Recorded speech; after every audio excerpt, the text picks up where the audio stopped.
Well, welcome everyone. Geez, what a great turnout. There's a lot of options tonight, and this says something about this wonderful speaker we're going to have here tonight. I'm looking forward to hearing Mo speak.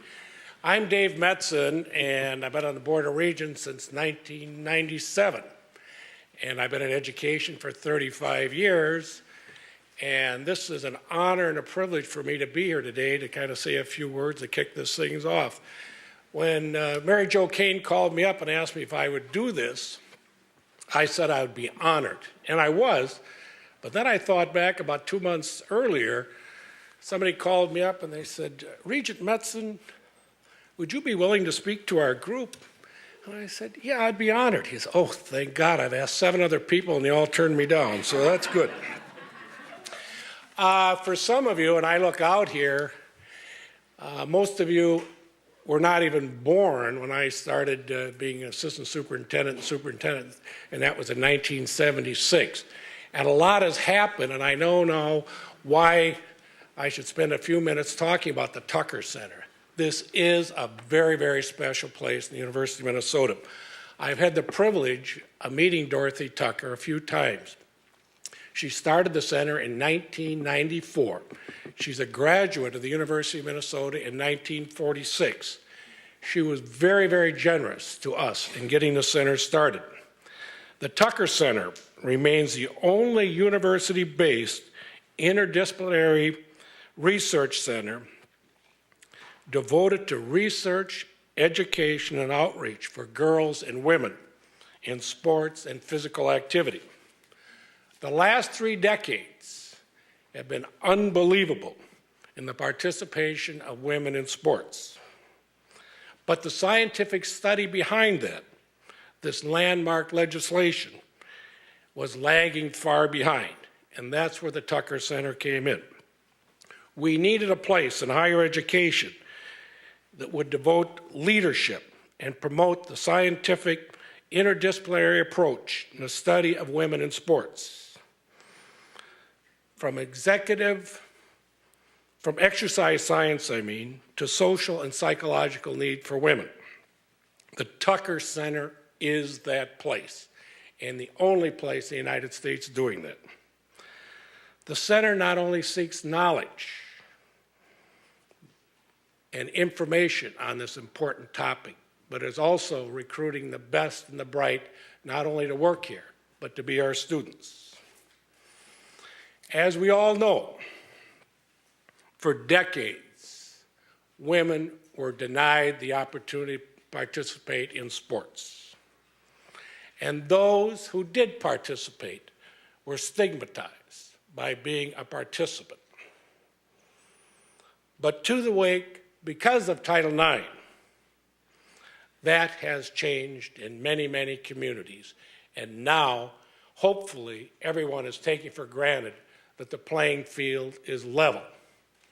But let me assure you, you should not let your guard down. This is a journey and something that you must be vigilant and not take for granted. I think it's absolutely great that the young women growing up today, the girls in high school, taking this for granted. And that's the way it ought to be. But I think we must always keep in front of us the importance of this and making sure we do not slip backwards. There still are many, many concerns, and that's what Professor Mo is going to be talking about today. How come in this society, with so many opportunities available to women, there are still many, many women not taking part in this physical activity and looking at this in a way not only mentally, but physically getting involved and staying involved. I know from my background as a superintendent that where we're losing women, young girls, is at the middle school level, and how do we keep them engaged and staying in with activities and sports. On the personal level, I'd like to share just a few stories about the journey, and I was there as a white male looking at, through the eyes of a white male, as to what needed to be done after Title IX. I don't want to say I was all that smart, but what I figured out early on that the way to approach that, at least in my mind, that made it easy and made it the right thing to do, I did not approach this when I was superintendent as we're doing it for Title IX. Believe me, Title IX needed to be passed. It was the cornerstone to making things happen. But for me, it was just flat out the right thing to do at the right time. I look back at my career. I was blessed to be able to play hockey, get a 4-year scholarship that absolutely transformed my life for the better. And I looked at it backwards and I'd say, how about the women that did not have that opportunity and should have? Some personal examples of maybe we went sideways, we didn't do it right at the beginning. I remember, again, looking at it through male eyes and just doing it because we were being told to do it at that time. In the great wisdom of somebody like me, we said, well, let's put in synchronized swimming. That would be cheap. And we put it in. And 5 years later, we had a heck of a time fielding a team. What was the problem? We didn't ask the students what they wanted. Duh. We went out and surveyed the students. And lo and behold, the young women in our school district said, we wanted hockey. The response from male, well, that is too rough. We're not going to let our women play hockey. Well, is that the call that males should be making? The other excuse, and you'll hear that over and over, the school board said we can't put in hockey for women because it's too expensive, which obviously begs the question, we seem to have enough money for the boys' side. The other thing that shaped my life is I watched my wife fight the glass ceiling. She became the first woman judge in Dakota County. 28 guys she worked with. And because when she grew up, the most she could be was a cheerleader. All of a sudden, she was thrown into the male world, where hopefully, if we're spending all this time and energy on sports, there must be lots of value to it. She did not know how the game was played. This teamwork approach, all the things that went into being in a world that we took our skill sets that we learned in athletics and transformed them into the business world. The other thing I'm very proud of on a board of regents was that we put in rowing.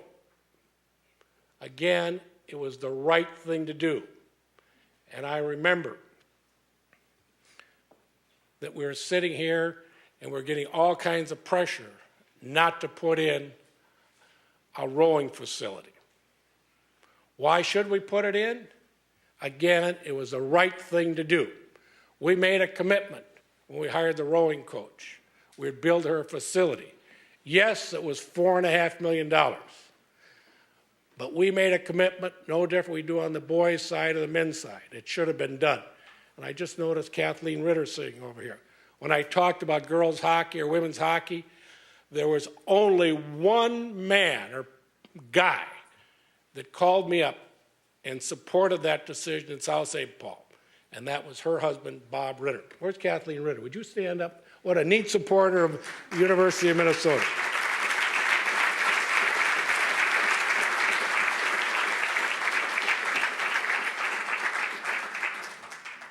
My next assignment, and it's an awfully easy one. She's a dear friend of mine, Mary Jo Kane. Mary Jane, as Sid Hartman calls her.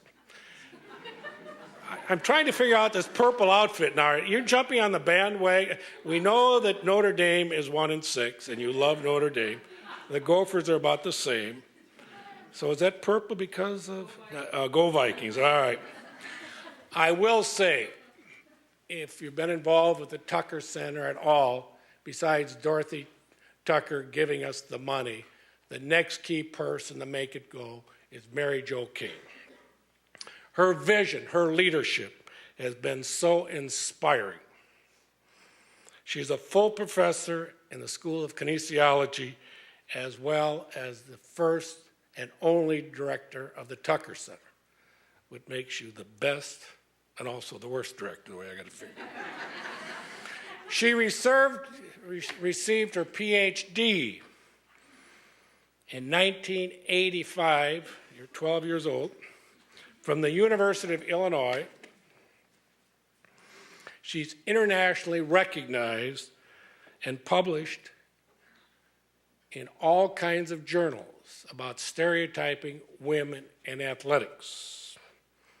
She is also known as an expert on Title IX. And if you're really bored at night, in the middle of the night, you'll see her interviewed about O.J. Simpson. That's for another day.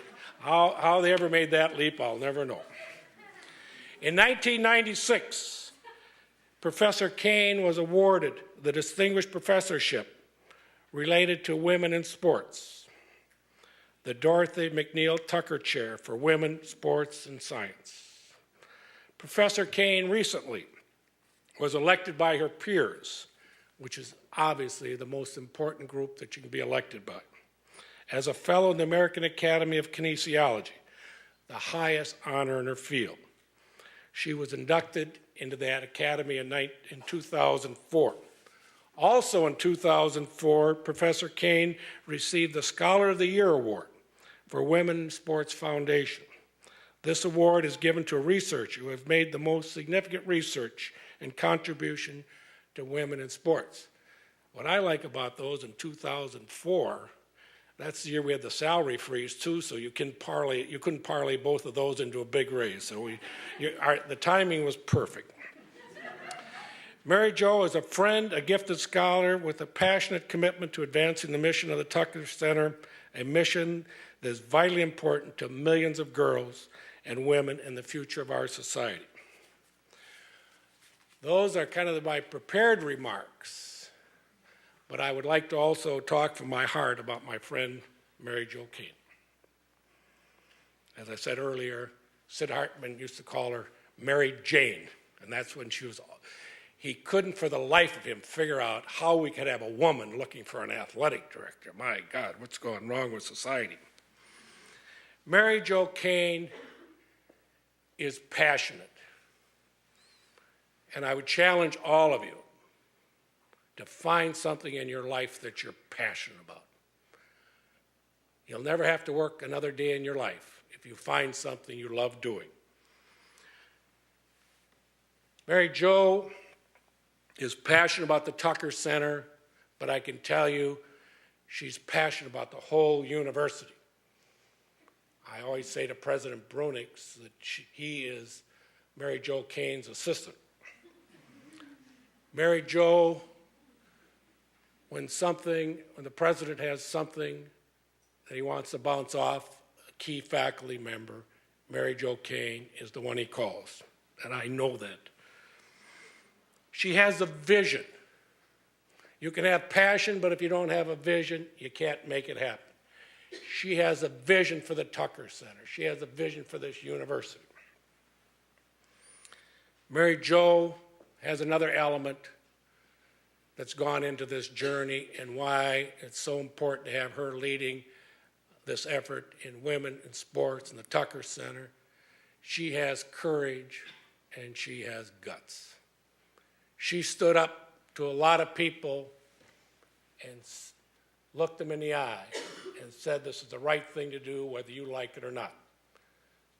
For over 30 years, she's fought for the rights of women in sports. Mary Jo is smart, both intellectually and street smart, and politically smart. I'll tell you a quick story.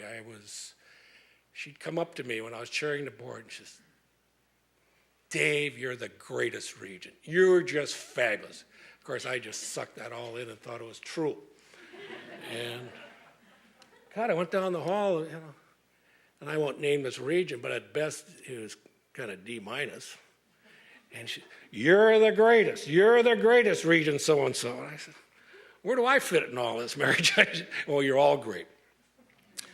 But if you're going to get things done, you have to have the combination of intellectual skills and a passion for lifelong learning, and that's hopefully one of the reasons you're here tonight, is to do that. But you also have some street smarts and be political and to pick your battles. In summary, Mary Jo Kane, MJK, is flat out one fabulous leader. I'm proud to call her my friend, and more than that, the University of Minnesota is a better place today because of Professor Kane. Professor Kane.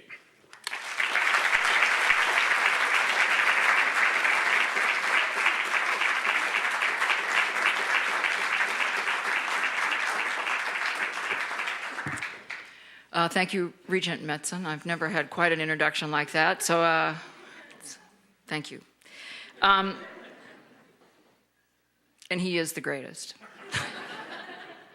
Before I begin my introduction of our distinguished speaker, I want to thank you all for coming to tonight's presentation, and I also want to let you know that there'll be a reception right after Professor Weiss finishes her remarks and leads us in what I know will be a thought-provoking question and answer session.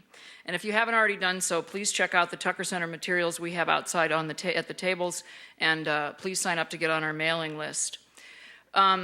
I also want to say, I do know that it goes without saying, but it's terribly important throughout the years that the Tucker Center has not only the support of all the folks out here in the audience, but from some very key people in very key places at the University of Minnesota, because without their support throughout the years, we could not thrive and be as successful as we have been. So I'm going to ask a few people to be acknowledged and stand, and I want you folks to hold the applause until I've done that. From the Graduate School, Associate Dean Shirley Garner, who was one of our early and often supporters. A new supporter is Dale Blythe, who's the Associate Dean and Director of the Minnesota 4-H Center for Youth Development. Dale Blythe. Lynn Holleran from the Office of the President.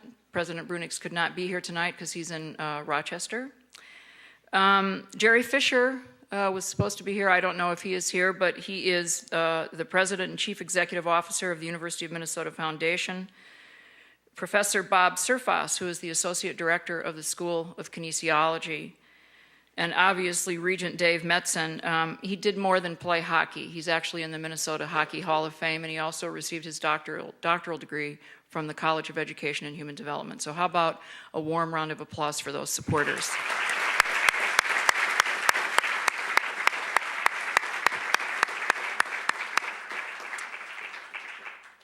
I want to also acknowledge members of the Tucker team for all the work they've done behind the scenes: Aaron Becker, Chelsea Rod, Nicole Lavoie, and last but never least, Jonathan Sweet. So how about a round of applause for the staff?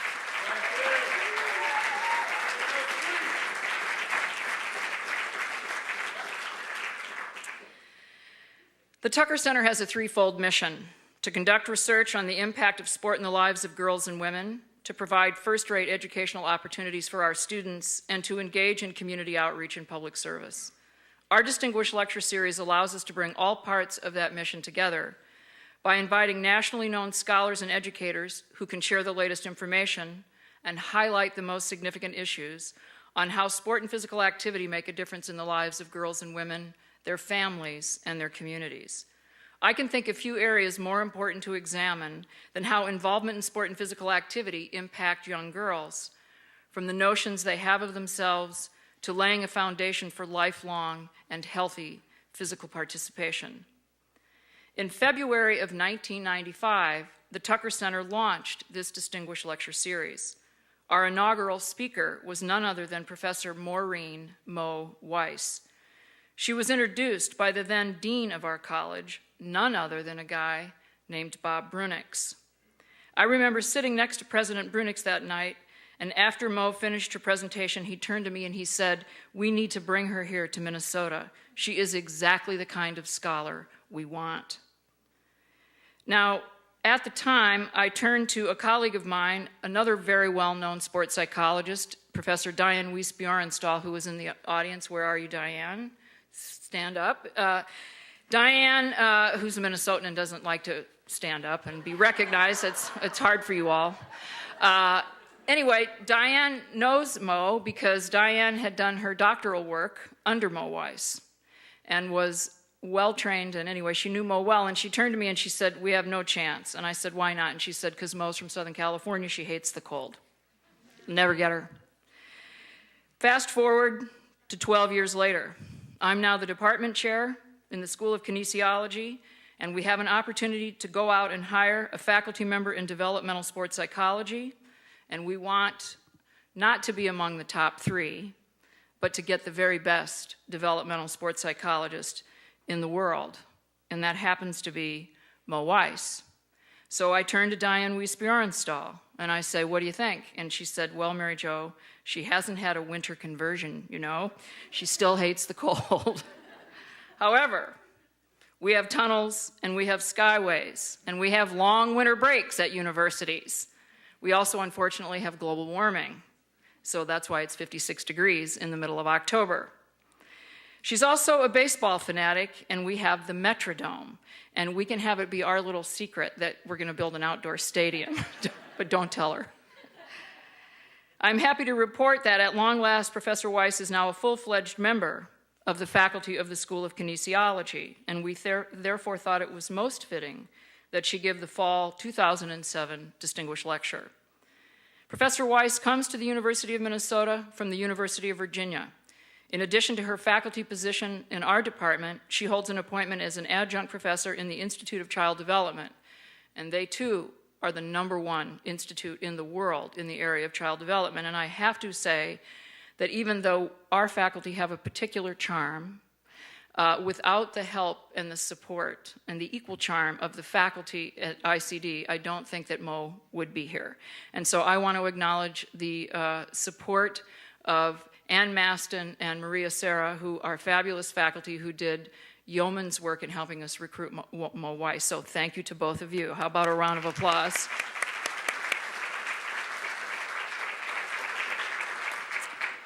Maureen Weiss received her PhD from Michigan State University, where she also served as a research assistant and clinician for 3 years with the Institute for the Study of Youth Sports. She has also held a faculty position at the University of Oregon, where she was the director of the Children's Summer Sports Institute, a developmental skills program serving youth 5 to 13 years of age. She has published over 110 journal articles and book chapters, and she has edited 4 textbooks on youth sport and physical activity. She has served as president of 3 major professional organizations and is a fellow of the American Academy of Kinesiology and Physical Education, one of the highest academic honors in our field. Professor Weiss has also been recognized for her contributions to our profession with many national and international awards, including the Honor Award from the National Association for Girls and Women in Sport. This award recognizes exemplary service and leadership toward the advancement of girls and women in sport. And for all of you coaches and practitioners out there in the audience, Professor Weiss is more than just a research geek. Many years ago in Southern California, warm Southern California, she coached softball, volleyball, soccer, track, and field to children and youth ages 7 to 17. In tonight's presentation, Professor Weiss will examine girls' physical activity participation from a developmental and motivational perspective. Girls achieve numerous health benefits from regular physical activity, benefits such as reduced risks for cardiovascular disease and obesity, as well as increasing their self-esteem, cognitive development, and quality peer relationships. But despite these many benefits, girls, especially adolescent girls, are an at-risk group for achieving adequate physical activity. Unfortunately, and this is the key, at precisely the moment when these girls have the most to gain physically, socially, and psychologically, they become significantly less physically active. So why does this conundrum exist? Let me suggest to you that as a distinguished scholar, educator, and public advocate, no one is better positioned to examine this conundrum than is our speaker tonight. So please join me in giving a warm Minnesota welcome to Professor Maureen Weiss.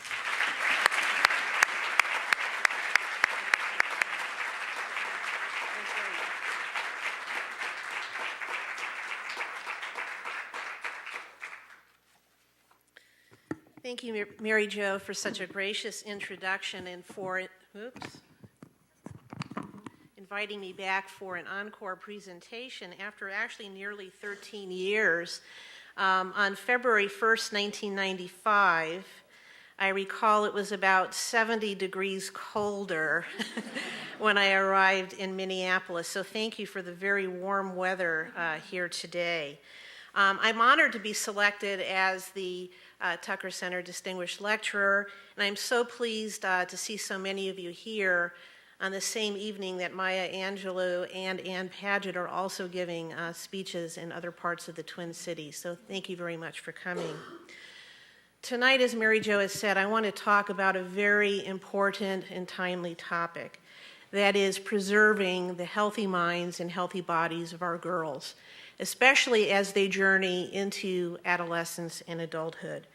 A physically active lifestyle is key to maximizing such healthy outcomes.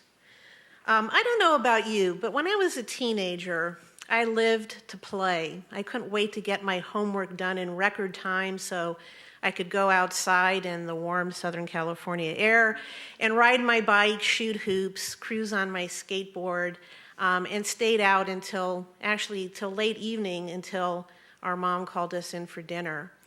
And I really long for those days when work and play was much more balanced than they are today. But the landscape today is very different for adolescents, especially girls, when it comes to the frequency, intensity, and duration of physical activity participation.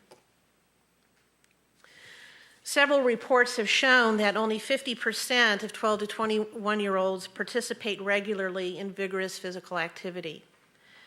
Physical inactivity is higher among females than males, and vigorous activity is more common among Caucasian than among African American and Hispanic adolescent girls. In addition, physical activity declines dramatically as age or grade in school increases, and the decline in activity is much steeper for girls than it is for boys. And this decline in activity is also greater among African American girls than it is among Caucasian girls. These trends in physical activity, or should I say physical inactivity, are most troubling. Female adolescents' decline in activity levels comes during a developmental period when they have so much to gain, not only physically, but socially and psychologically. The most frequent benefits cited for a regular or physically active lifestyle are health outcomes, such as the reduced risk of cardiovascular disease, obesity, osteoporosis, metabolic diseases, cancer and immune dysfunction, cognitive dysfunction, and depression. Now, many scholars have noted that we have an obesity epidemic on our hands, but others have suggested that perhaps the more accurate appraisal is a physical inactivity epidemic.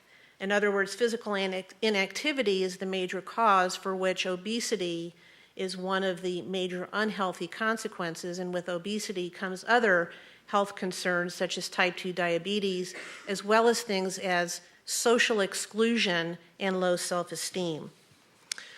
Health outcomes are the most commonly cited benefits of physical activity, but I don't want us to forget about other important benefits of physical activity.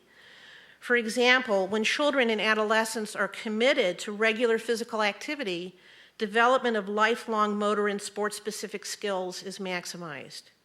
Fundamental motor skills and locomotor skills are essential prerequisites to acquiring the types of sport-specific skills such as those needed in racket sports, ball sports, and activities that require balance and coordination.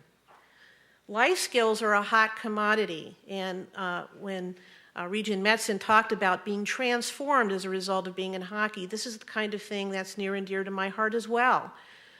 We believe that sport can contribute to many life skills such as interpersonal, emotion management, goal setting, and so forth. The life skills suggest that these kinds of emotional, behavioral, and social skills learned in one domain, such as physical activity, can be transferred to other domains such as social, family, and work contexts.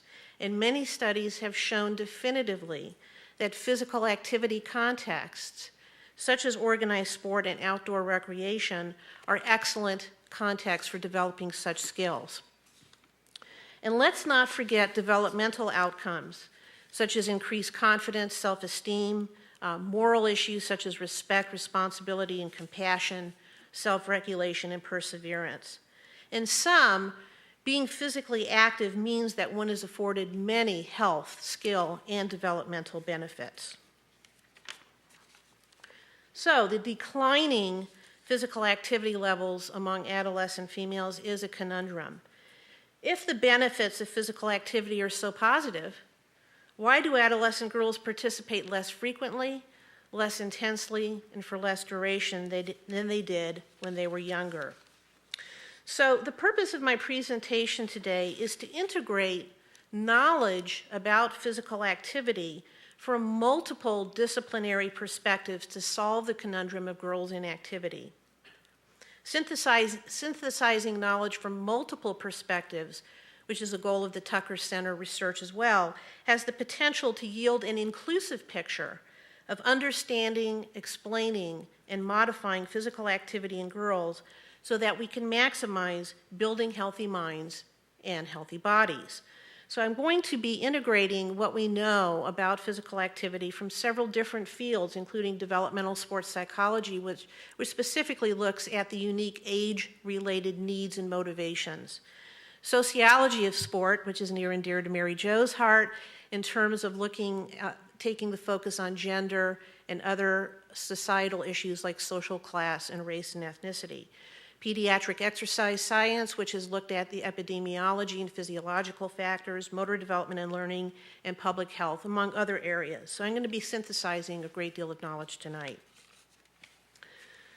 So we know what the beneficial outcomes are in terms of health, skill, and developmental, but to solve the question surrounding the conundrum, what does the research say about barriers to girls' physical activity, and what are the sources or determinants of girls' physical activity? So to address these issues, I'm going to focus on 5 main topics tonight.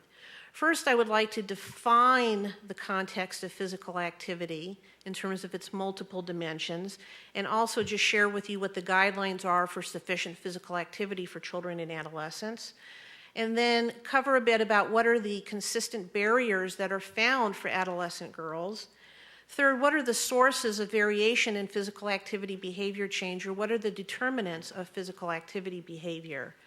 And then very importantly, what are the mechanisms of physical activity behavior change? How can we influence these sources so as to influence physical activity and the beneficial outcomes? And finally, of course, but not least, is integrating what we know about barriers, sources, and mechanisms to talk about solutions to the conundrum. What are the implications for intervention and practice?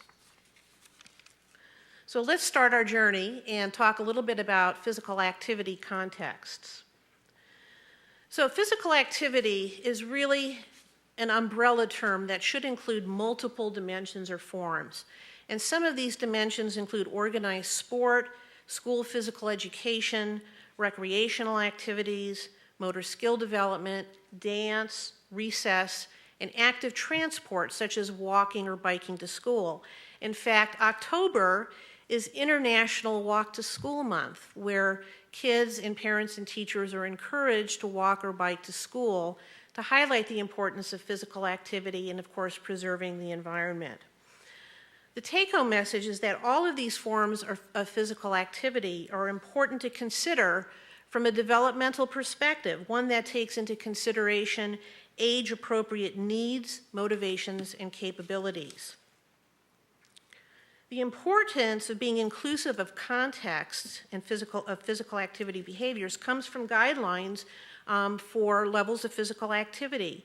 Guidelines from the National Association of Sport and Physical Education for children ages 5 to 12 says that children should accumulate at least 60 minutes and up to several hours of age-appropriate physical activity on most, if not all, days of the week.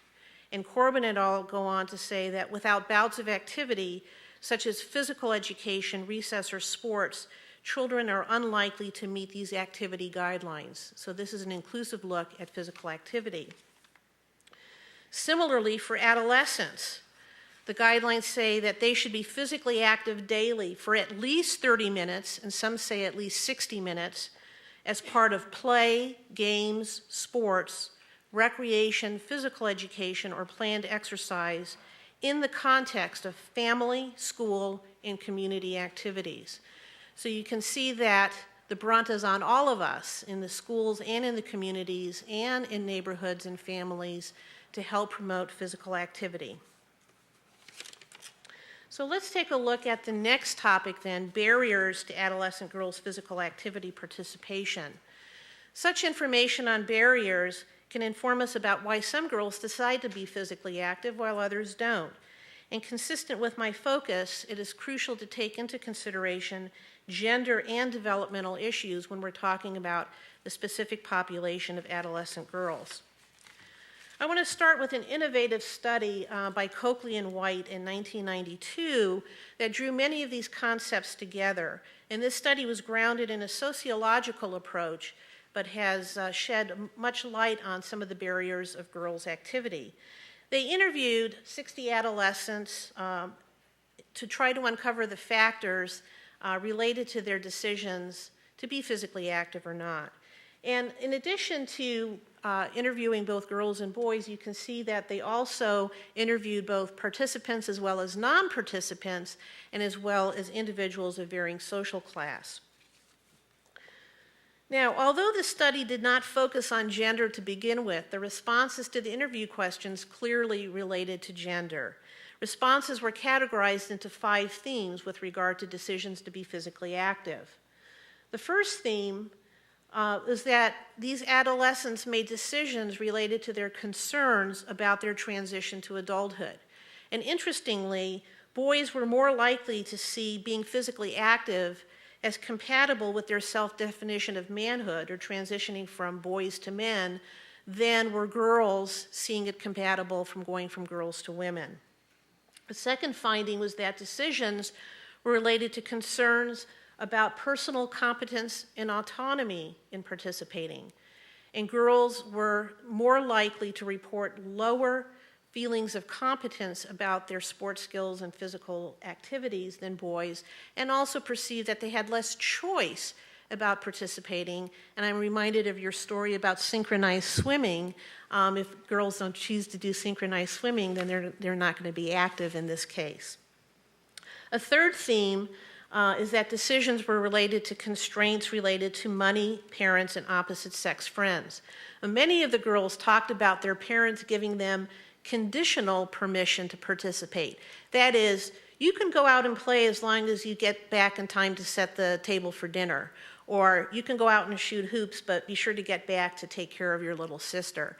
And boys were not very likely to mention the same constraints from their parents. Similarly, when girls got boyfriends, their priority to physical activity took sort of second place to priority for their boyfriends. But when boys got girlfriends, their priority remained on physical activity and sports.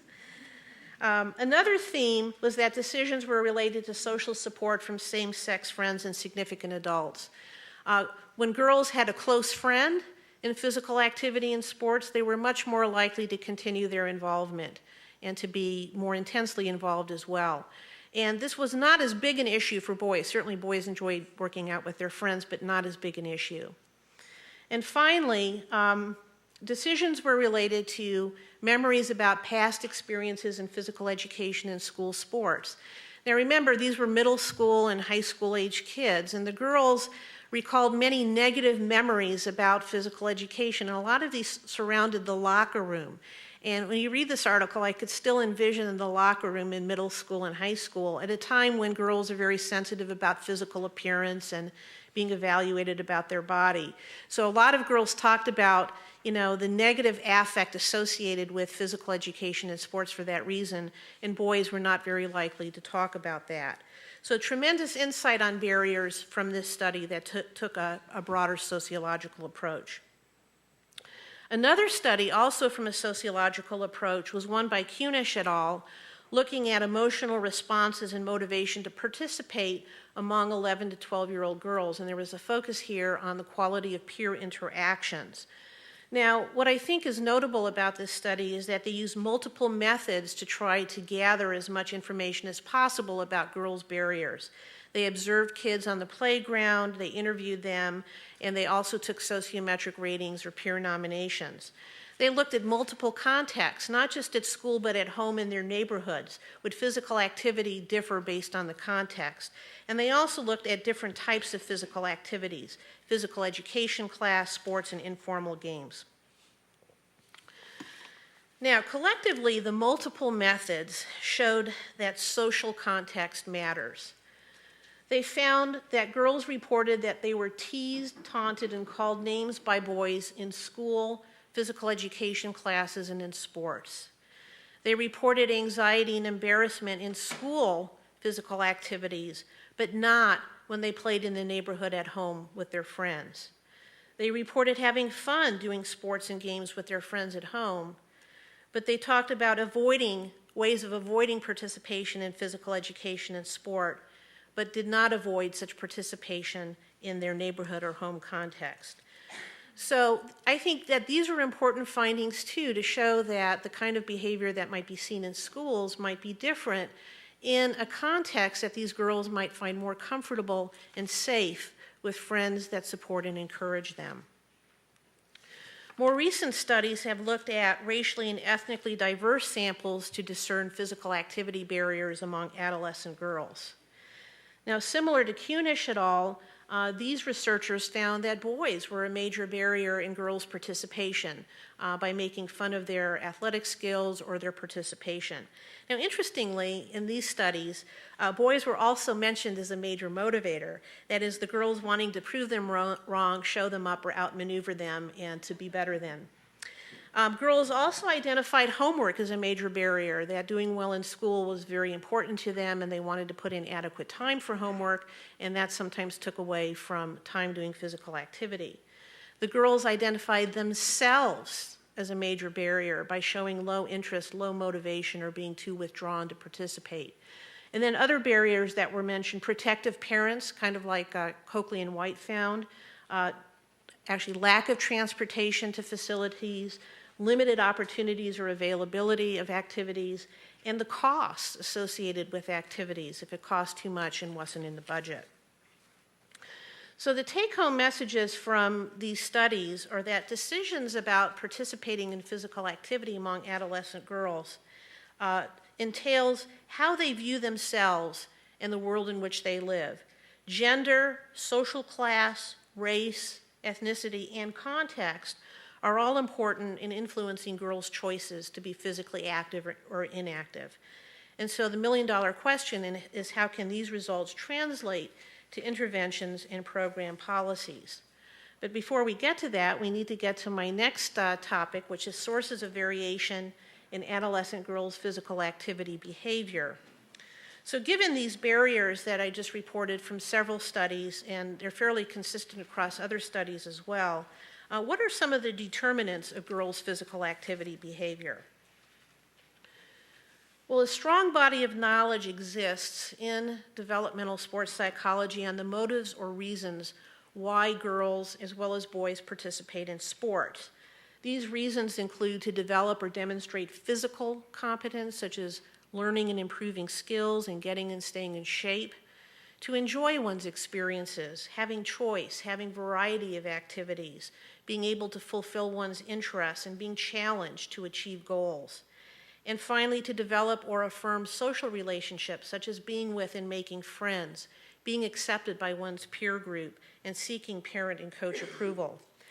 These consistent reasons naturally point to sources of variation in youth physical activity behavior that are susceptible to change through intervention. So aligned with the motive to develop competence is the importance of perceptions of competence. Because as you know, two individuals that are just as competent may have very different perceptions of whether or not they are competent. So perceived competence refers to one's beliefs about one's ability in certain activities, other self-perception constructs that are looked at in this literature include self-esteem and self-efficacy. Aligned with the motive to enjoy experiences is affect toward physical activity, positive versus negative, as well as beliefs about autonomy or choice. So girls want to know that their behaviors are self-determined or freely chosen, and this is going to lead to enjoyment. And finally, compatible with the motive to develop or affirm social relationships is the importance of feeling related to or connected with important peers and adults. And this is called feelings of relatedness. These sources or determinants of physical activity, perceived competence, affect, beliefs about autonomy, and feelings of relatedness, reflect essential components of every theory of motivation that is developmentally appropriate for adolescent girls. So we can situate now, we can come back to the model in terms of looking at physical activity and its outcomes, and we can situate our sources, perceptions of competence, autonomy, relatedness, and enjoyment here, as sources for effecting change in physical activity behavior that in turn should lead to the beneficial outcomes on the other side. Now, I want to take a moment and step back to bring in some important gender differences in perceptions of competence that has a bearing on physical activity choices and behaviors. What we know is that differences between boys and girls emerge during adolescence in perceptions of physical competence. Females report lower perceived physical competence than males, and one source that they use to determine how much ability they have is social evaluation, such as feedback from peers, coaches, and parents. And they use this source of information more frequently than do males. And males tend to use peer comparison and competitive outcomes more frequently than females. Because girls may be more sensitive to the evaluations by peers and adults, this is an important point of intervention that I'm going to bring in later on. In addition to perceived competence, gender differences also emerge during adolescence in global self-esteem, or the degree to which girls evaluate themselves in general, how much they like themselves, how satisfied they are with who they are. This is reminds me of my cat Casey, and this is what he sees when he looks in the mirror, but his sister Scout, hiding under the covers, doesn't see the same kind of thing. So what do we know about this? Differences emerge in adolescence and global self-esteem. Girls report lower self-esteem than boys. Now, interestingly, the source of these differences is primarily due to perceptions of physical appearance. That physical appearance is a source of these variations in global self-esteem. Girls show a decline in their perceptions of physical appearance or their perceptions of how attractive they are. But along with this decline, at the same time, they show an increase in the importance placed on looking good and appearing good. In addition, they show an increase in dissatisfaction with and anxiety about their physical appearance. So when you put this all together, in terms of the importance placed on physical appearance and dissatisfaction, this may lend itself to the differences. Now, with regard to this last point, there is much research on a concept called social physique anxiety, or feeling anxious about others' evaluations of one's body attractiveness. Females report much higher social physique anxiety than do males, especially during adolescence. So this is another developmental and gender issue to consider.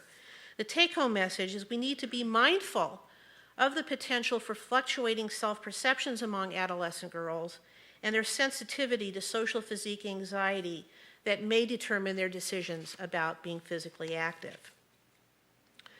Okay, let's revisit our model. We've identified the barriers, sources of physical activity, and the outcomes of physical activity. What we need now is the mechanisms or the how of increasing perceived competence, autonomy, relatedness, and enjoyment in order to positively effect physical activity behavior and to allow girls to accrue these important health, developmental, and skill benefits. So to our model now, I've added the mechanisms of physical activity behavior change. Note the heavy, solid lines between mechanisms, sources, physical activity, and outcomes compared to the thin dotted line directly from mechanisms to physical activity. And the reason for this is that research consistently shows that mechanisms for physical activity behavior change work their way through these sources. That is, mechanisms that affect one's perceived competence, autonomy, relatedness, and enjoyment, in turn affect physical activity levels and health outcomes. The direct effect is much, much weaker. So let's explore these mechanisms in greater detail. So in this part of my talk, I want to identify the who, how, and why of physical activity behavior change in adolescent girls. And this information is crucial to make recommendations for intervention and practice among program providers. So here we see our sources: perceived competence, choice, relatedness and enjoyment affecting physical activity. And on the far left, I'm going to place parents, coaches, teachers, and peers as the who of implementing these various behaviors to help effect physical activity behavior change. How do each of these socializers make an impact on adolescent girls' physical activity choices? So let's start with parents. Parents can be providers of experience. They sign their daughters up for sports and lessons, buy them equipment that allow them to play the sports that they want. They transport them to and from practices and competitions, and they can be involved with their daughter, as in the picture here. Importantly, though, besides being providers, parents can also interpret experiences for their children, such as expressing beliefs about how competent they are, expressing value toward physical activity, expectations, and encouragement. And finally, they can serve as role models in terms of their behaviors and attitudes related to physical activity. Research consistently shows that parents who are more supportive, who hold positive beliefs about their child's physical competence, who value physical activity, and who model positive attitudes and behaviors about physical activity are associated with daughters who report high perceived competence, enjoyment, self-determined motivation, choice, feelings of relatedness, and importantly, physical activity levels. Now, one of the take-home messages here for those of you who are parents in the audience is that with the holidays coming up, my recommendation is to not run out and buy one of those popular Sony Wiis that will give your daughter virtual physical activity, but instead I would recommend signing her up for some lessons or buying a piece of equipment that will allow her to do some real physical activity that she would like to do. Okay, that was supposed to be funny, actually. Okay, let's move to coaches and parents.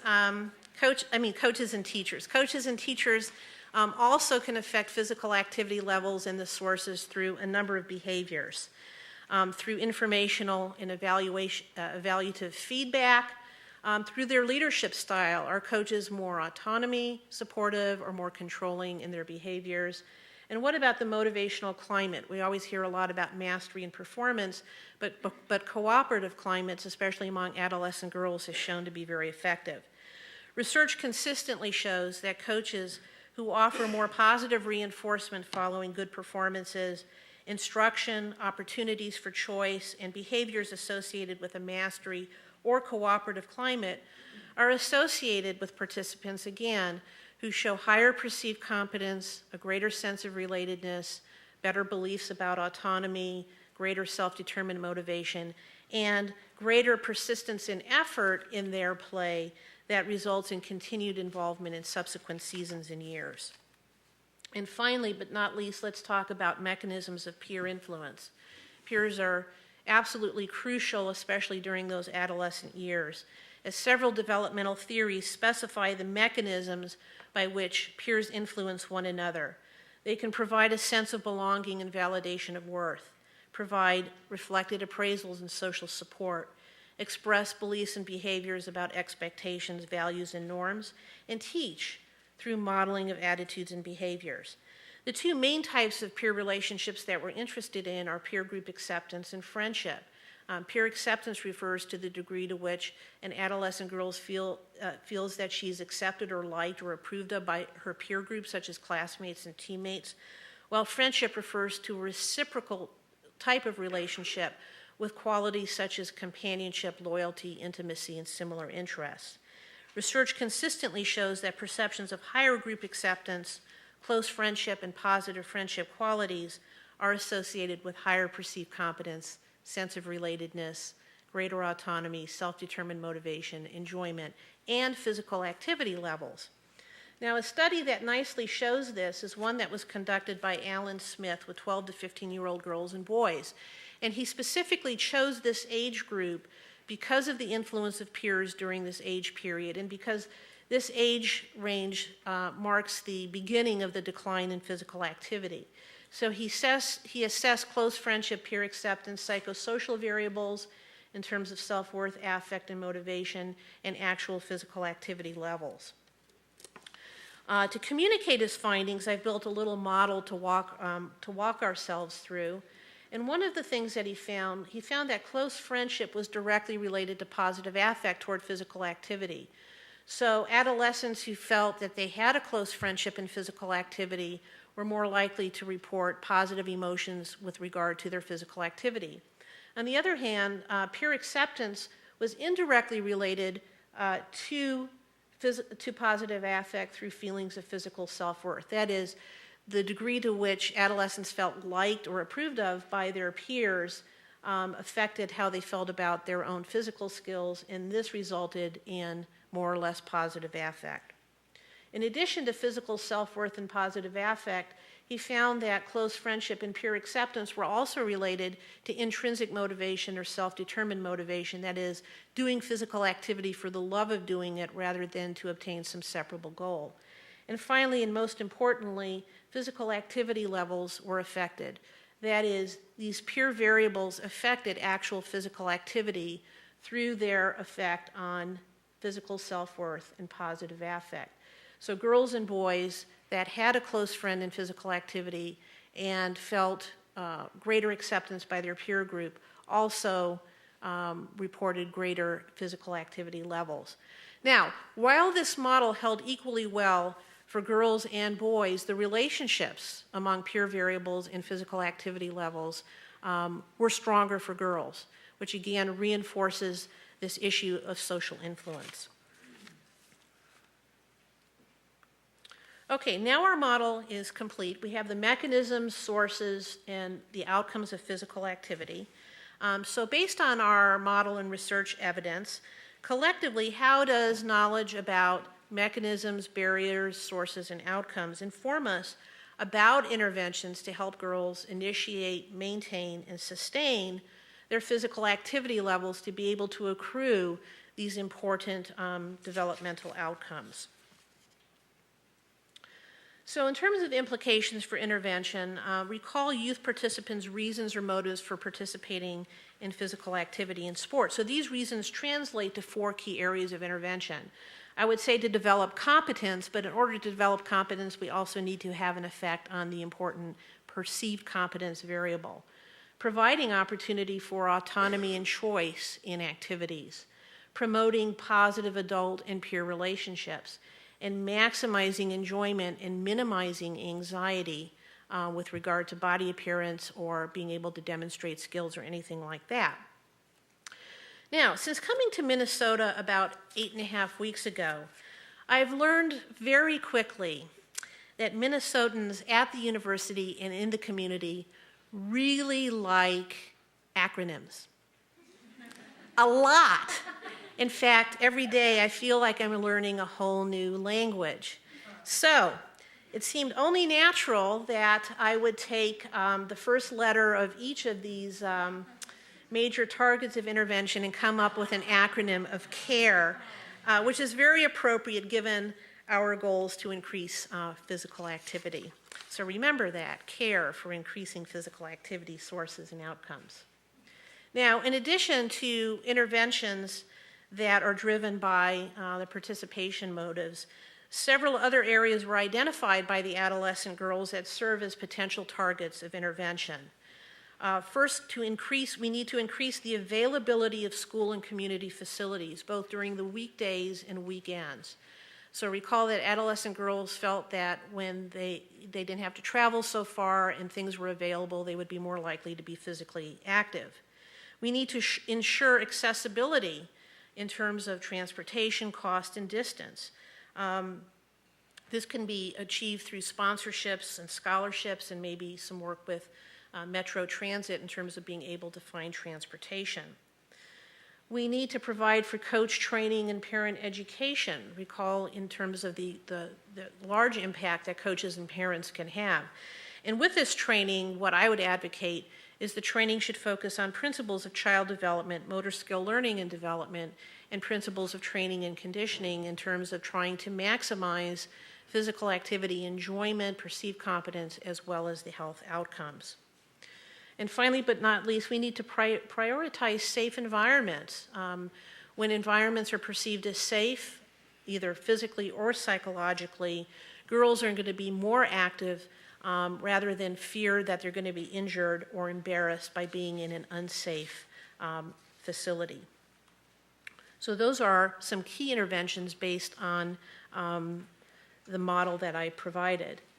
Now, for the last part of my presentation, I would like to share a DVD produced by PBS that features girls talking about their physical activity experiences. Their voices lend texture and meaning to understanding the role of the sport context in promoting the positive outcomes that I've talked about tonight. Now, 2 of the 3 girls featured on the DVD participated in a program I directed for 15 years at the University of Oregon, and one that I plan to resurrect here at the University of Minnesota in the next couple of years. Although the program that I directed was not exclusively for girls, the program contained all the features I described today for maximizing psychosocial sources of physical activity levels, and positive outcomes. So let's listen to the kids talking about their experiences and validating all this research and theory.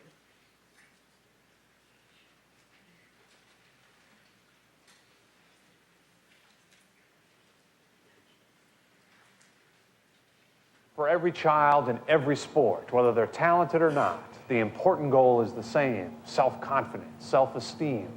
It's arguably the most precious commodity in a child's heart, often rare, too often missing. It was some days for this girl. 11-year-old Joy Dickey has a learning disability. Schoolwork is difficult. She has trouble memorizing. She learns by seeing rather than hearing, and all that goes away when she puts on a pair of skates.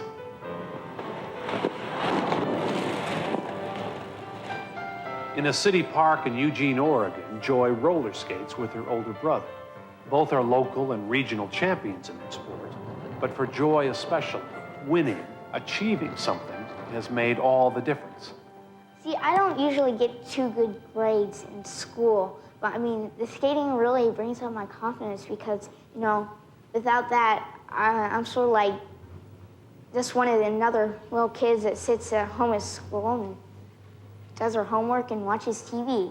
Just another kid. Yeah, but I mean, skating, you actually get noticed. She got noticed in March 1989 when she brought home her first trophy. It's my biggest trophy I have. It's upstairs. And after that, I took it to school and I just felt a lot better. That was the beginning. Last year, even though she was a little afraid of the water, Joy started swimming lessons, and now she's in the top of her class. Her mother says swimming and roller skating and winning trophies has changed this tiny girl. She's more confident. She's more willing to express herself. It's given her a whole basis of different kinds of experiences that make her feel like she's worth being here, that she can do it. And she knows that if you keep practicing, even if it's an academic skill, it can take a long time, but it will happen. Today, millions of girls play organized sports in this country. In high school varsity sports, for example, an increase of 600% in the last 20 years.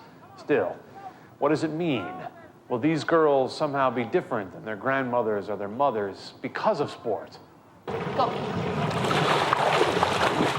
Paige Beckley, for example, only 7 years old, a tiny girl, a tadpole who swims like a shark. Paige likes sports. She likes the summer sports program in her hometown, Eugene, Oregon. And she doesn't like those camps where all you do is arts and crafts and finger painting. I've done that before, but it wasn't very fun. Wasn't fun?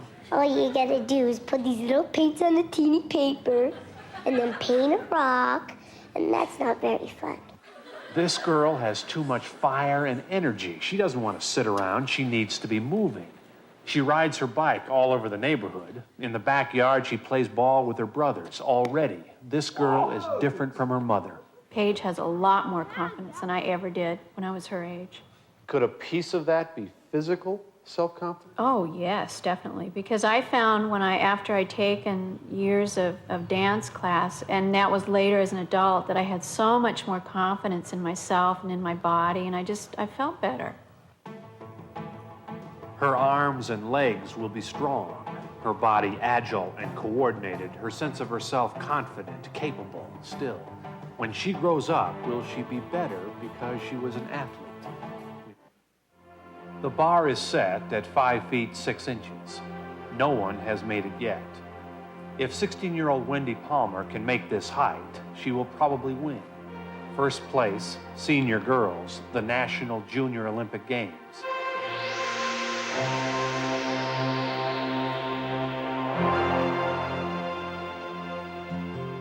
She wasn't always a winner.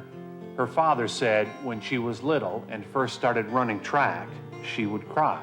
It was hard for her to run. She was very slow. She had to work hard just to get down the track. We remember the days that she just simply cried because she couldn't go with the team. I remember the years when they would cut the team. She would continue to come out and practice right along with the other kids. Even though she didn't make it? Even though she knew she didn't make it and she knew she wasn't going. Sprint! She would practice anyway. When she was 9 and 10 and 11 years old, she didn't make the travel team. She didn't compete in the track meets. She didn't ride on the team bus. And yet, all summer long in Durham, North Carolina, she would come to practice anyway and run. And today, Wendy Palmer is an A student, a champion runner and high jumper for the Durham Striders Track Club, and one of the most sought-after high school basketball players in the nation. One evening, when the temperature was just under 100, I asked Wendy if all the work, running, jumping, sprinting, if it was painful, if it physically hurt, and she surprised me. It feels good. It does? Yeah. Can you describe it? Well, it just feels good. I mean, that you're learning to use your body for something of good use. What an interesting thing for a girl to say, to use her body for something of good use, to put a value on running and jumping, on track and field, on competition and sport. How many from her mother or her grandmother's generation would say the same thing? Ask the kids, what did they love about sport? They love to move. They love the feeling, the exercise of their body. Do you like what it feels like up there? Yeah, it's a rush. It's like no other feeling. It's like you're flying.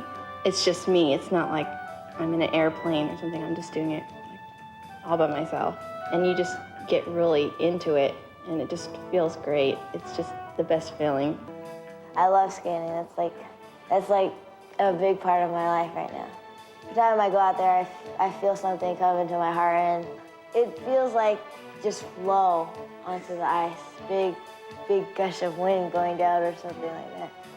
It's just so fun that it feels great.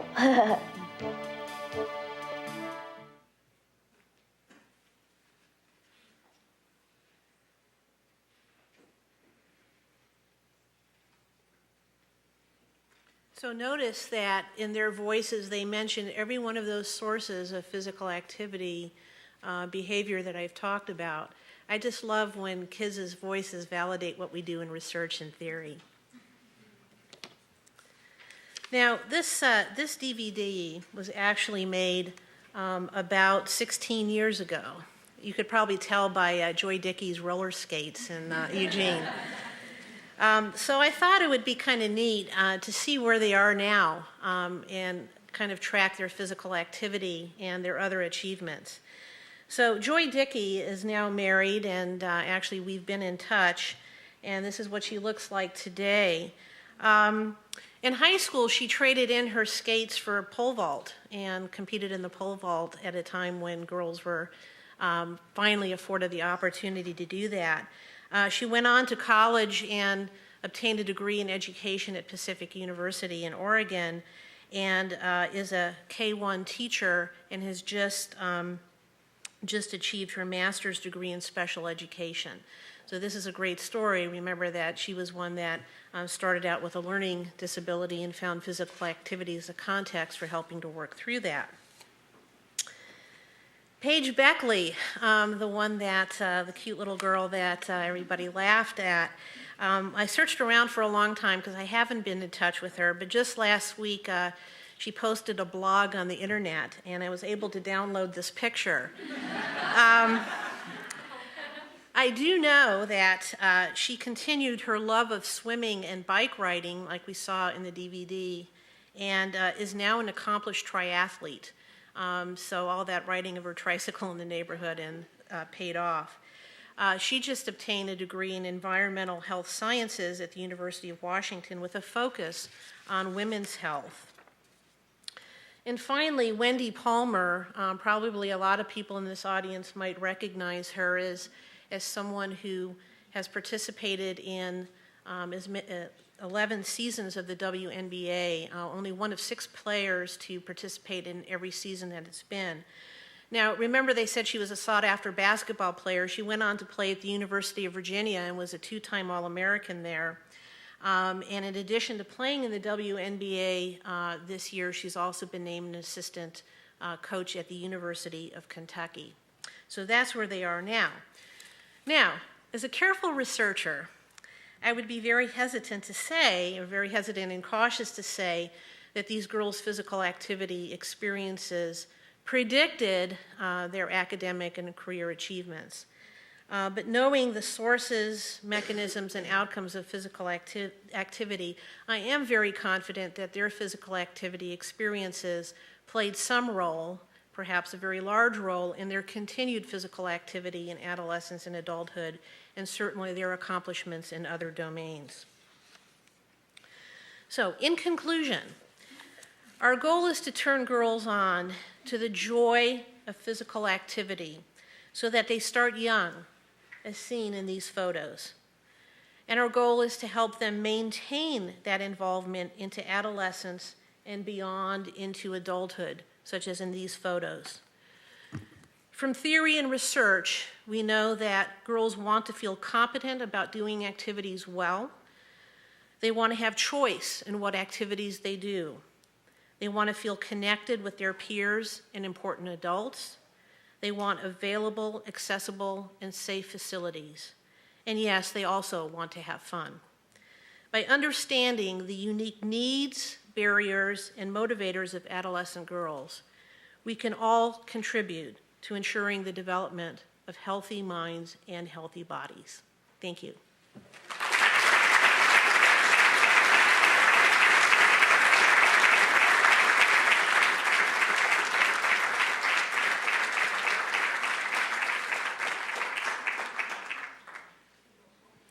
Oh, open it up for questions or comments. Anybody? Yeah, I have a question here. Okay. You know, looking at the research, there was an indication that it almost sounded like girls, at least when they were adolescent, were more comfortable when they were at home with activity or engaging in sports than when they'd be at school where they'd be judged by their peers or whatever. Wouldn't this be an argument for homeschooling with girls? No, actually, no, this is a good opportunity to clarify. That was one study in one environment that showed that those girls in particular did not feel safe and comfortable in the school environment. And the take-home message for me is that there's no need for schools and communities not to be psychologically and physically safe. We need to ensure that teachers and program providers and parents and other socializers of influence ensure that that we have psychologically and physically safe environments to play in. So that, I apologize if I wasn't clear with that. That was one study that showed the potential for girls to feel uncomfortable participating, but in a safe environment in their neighborhood, they felt good to participate. So my take home here would be toward the end of my slides with the intervention of creating environments for all that are safe and where girls are motivated to participate, whether it be neighborhood, community, or school settings. That would be my take home. Thank you. Yes, over here.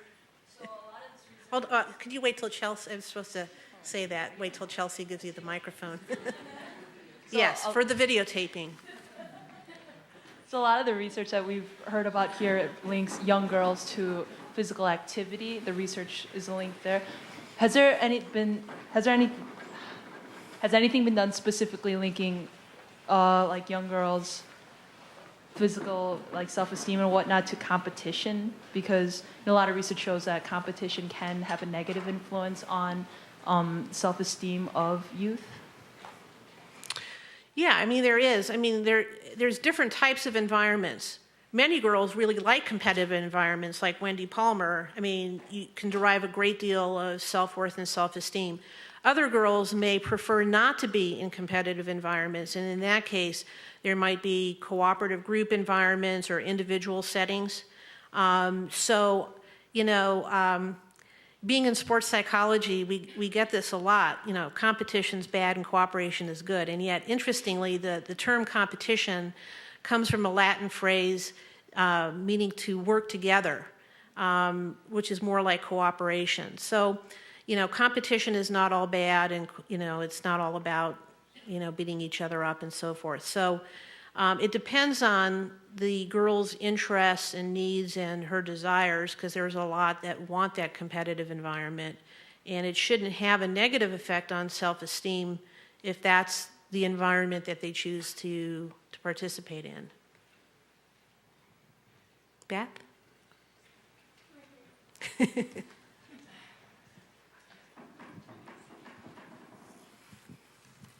I have just a two-part question. First, could you comment a little bit on the decline of physical education in the schools and if that has been on the upswing? And then my second part question is, it's my understanding like 20 or 25 years ago that phy-ed used to be separate by gender. So you'd have the men's phy-ed, the girls' phy-ed, or whatever.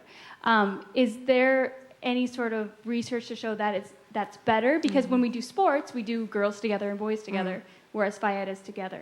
Mm-hmm. Well, the first part, it's really interesting that the decline in school physical education offerings has come at a time, when this physical inactivity epidemic could really benefit from having physical education.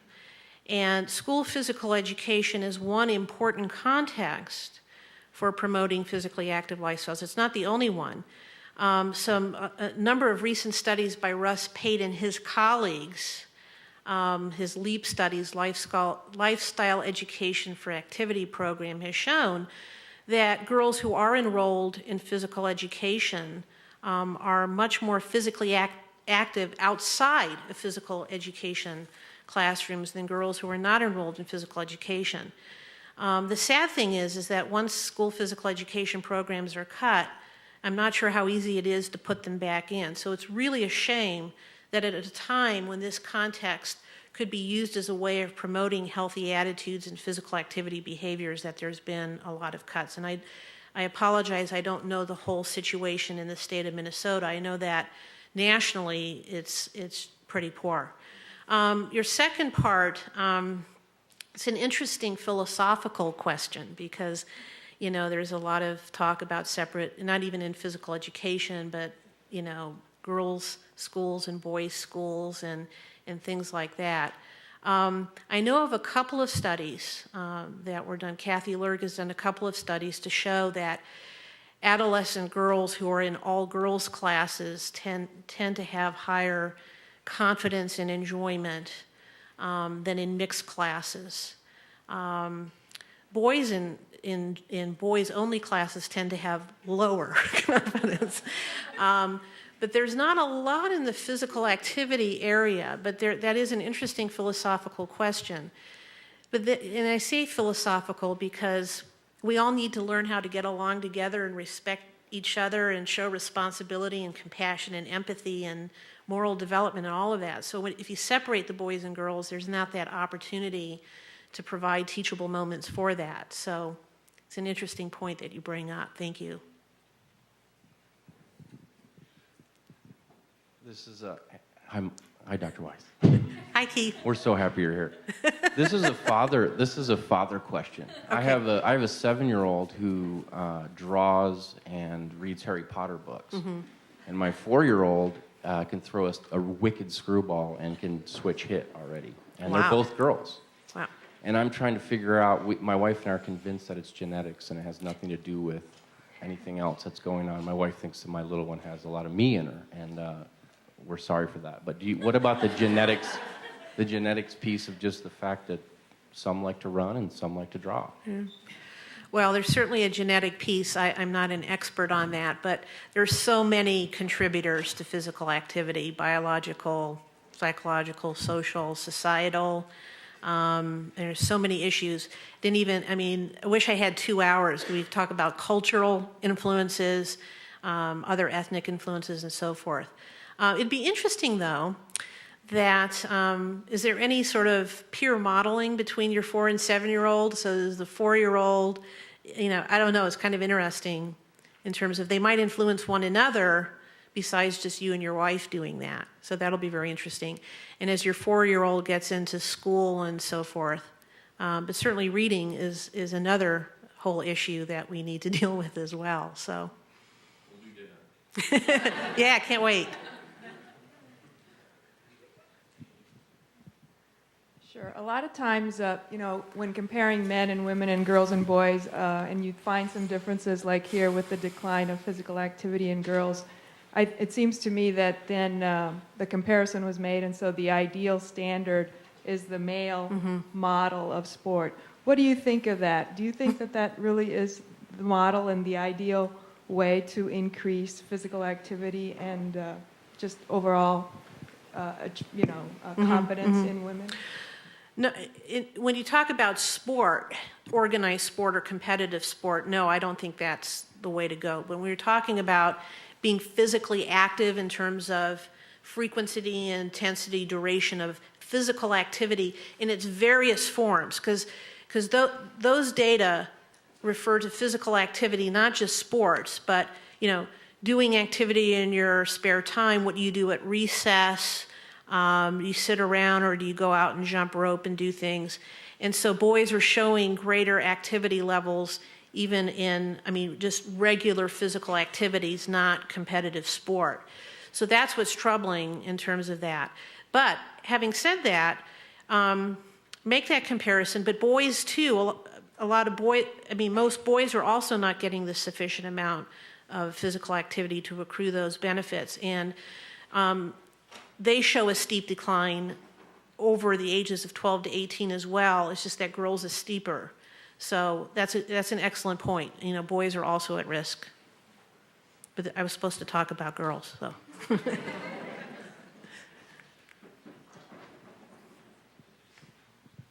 Bear with me, I'm just trying to score brownie points with Dr. Lavoie here. But my question here, is a decline in physical activity in young girls in any way correlated with the lack of female coaches in the U.S.? Because I know she's doing a study on that. That certainly could be a contributing factor.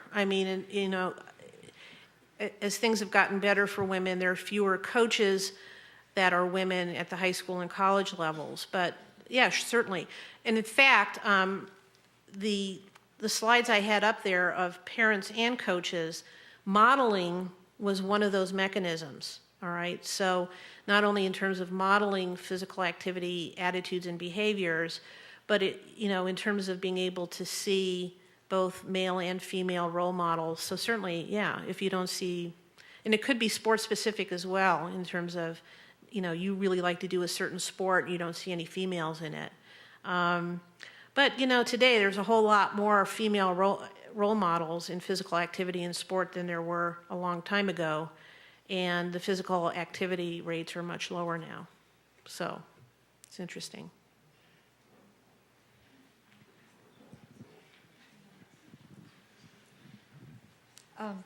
This is a question about whether you think that early adolescence is a particularly important window, not just because of the data on change, but particularly important for self-concept. And I'm asking this because in our longitudinal data, as you know, we followed a group of ordinary Minnesota kids, about 200 of them from elementary school into adulthood. And I've been very struck, although you and I need to sit down and really analyze all the sport data and self-perception data on physical activity. There's remarkable stability from mid-adolescence onward over the next 14 years in terms of how they perceive of themselves in terms of athletic competence. And it looks as if, there's a lot of change before then, and then something kind of locks in, and they think, I am very athletic or I'm not athletic at all. And it's very striking to me that this self-concept would have formed. And I haven't really looked at the data in terms of men versus women, but it's very striking. There's very high stability and perceived competence on that Harter measure from adolescence all the way into early adulthood. And it has made me wonder if those early adolescent years are particularly important for people forming a lasting conceptual framework of I am an active or athletic person or not. And that, there's a kind of sensitive period, in other words. I'm just wondering if there's evidence about that there's a change in, not only a change in self-concept, but that something then becomes quite stable and part of your lasting self-understanding. No, that's very interesting. Susan Harter's work has had a great impact on our work in the physical activity area. And I do think that early adolescence period is a window. I mean, there's a lot of cognitive developmental change, physical maturational change going on, and increased sensitivity to evaluation by others. You're finding that stability from what age on? I haven't looked at it that carefully, but certainly by late high school. Okay. From, over 14 years to age 30. Well, but I don't have good data on what was going on during that transition to adolescence, but I've been struck by how stable perceived competence and athletic, that domain, how stable it is. It's very stable. Okay, well the reason I asked is that, work by Jackie Eccles and Susan Harter and others in our field have shown this decline in perceived competence from like age 12 to 18 or 19, not only in among girls, not only in perceived athletic competence, but in perceived math competence, although that's getting better in terms of the achievement gap there. So your data kind of picks up from there, right? I mean, the late adolescence to adulthood. But most of the data show a decline in perceived athletic competence. And that could also be related, across the adolescent years, while physical activity and sports still show high intrinsic value in terms of enjoyment, adolescents start placing less importance on it being an important domain to be successful in, and other school topics being more important or being socially competent, those kinds of things. So there's this thing going on with declined perceptions, less importance placed on being successful in sport. By adolescence, like in the high school years, especially now, typically in a lot of high schools, there are only varsity sports now. And I kind of always think of it as the haves and the have-nots. So the kids with the most athletic skill make the teams, and the kids that have some skill but not the best skill don't make those teams. And those are the ones that I worry a little bit about, because they're at risk for, if there's not opportunities in the community or after school programs to participate in intramurals or recreational activities, then they're not going to be afforded the physical activity opportunities. So by high school, they could be self-defining as athletes because they've made these teams, and others haven't made the team. So if you made the team, I'm an athlete. If you haven't made the team, not an athlete. So that could be one explanation. But I'd love to look at that data with you. Yeah. So Mo, here, I have a question for Mo as well as, because this is really a generational and logic question, so I also want to rely on the women who are in the audience who are pre versus post Title IX. Because as a pre-Title IX athlete, as we entered adolescence and had to put away girl things and become real women, for somebody who's 56 years old, if you stayed active in sports, you took a real hit because you could be labeled, you went from being labeled maybe a tomboy to kind of maybe a lesbian, or you were too butchy, or so it would make sense that you would drop out as you were reaching adolescence. But what I don't understand is, particularly for adolescent girls who remain very concerned about body image, why wouldn't more and more girls in the wake of Title IX, where when you being an athlete doesn't automatically mean being stigmatized, why wouldn't sport be a vehicle by which, if they stayed involved, they would be more buff, they would be, you know what I mean, more. Yeah, So what's going on for the post-Title IX girls, where we've really expanded what it means to be a female and an athlete? Why is this trend so persistent? Well, a couple of reactions, being in that same generation with you. That's another conundrum. You would think that, and I shared that information about perceptions of physical appearance, you would think that, okay, being physically active is this great way of helping to enhance that. There's a number of contributors, like what Beth asked about. I mean, opportunities in school and communities for being physically active have been reduced. And that's why with my intervention slide, we need to make schools and communities more accessible and provide more opportunities. My take on the youth sport and physical activities opportunities is that a lot of community programs offer opportunities up through middle school or so, but that 14 to 18-year-old, if you're not in the school environment, there may not be community programs for you, so that could be one. The peer group influence is huge, so depending on who you want, to hang out with. If you're hanging out with girls that value physical activity and sport, great, you're going to be more likely to do that. If you're hanging out with girls that, some of the research, very descriptive research, has shown that some reasons for not being physically active is, not wanting to break a nail or get sweaty or, some of these kinds of issues, which is troubling. Pardon? Those were issues for us as well. Yeah. I didn't care about breaking my nails. Yeah, right. Well, then what goes around comes around. But, all of these sources I talked about, and I wish I could have gone into a lot more detail about each and every one of them, that, we're just seeing, some of it is opportunities and accessibility and things like that. So there's a lot of contributors, unfortunately. But we can all make a difference as program providers, as parents, as coaches, as teachers, and as peers, because all of us can engage in those mechanisms to help promote physical activities for adolescent girls. But we're still seeing that reduced activity, and there need to be more opportunities and more research to look at what are the contributors are. It's another conundrum.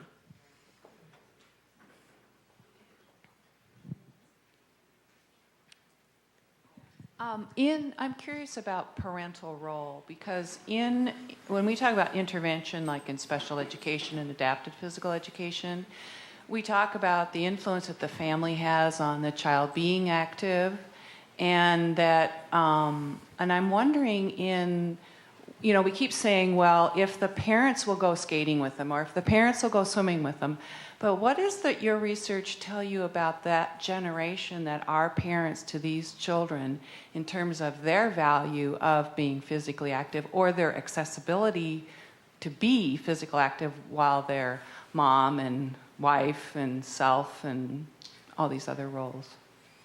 I'm not quite, My question is, since we have these children here who are adolescents who aren't as physically, are the drop in physical activity, right. and you were saying that one of the pieces that facilitates physical activity is parental involvement. Right. And I would also assume it means not only doing activities, but just saying, hey, you just look great out there. Attitudes, exactly. Let's watch this game here with your brother in it, and wow, I'm just so proud that you're here, and those kinds of things. So my question is, what do you know from research about the physical activity level of parents in these children's generation? I don't know.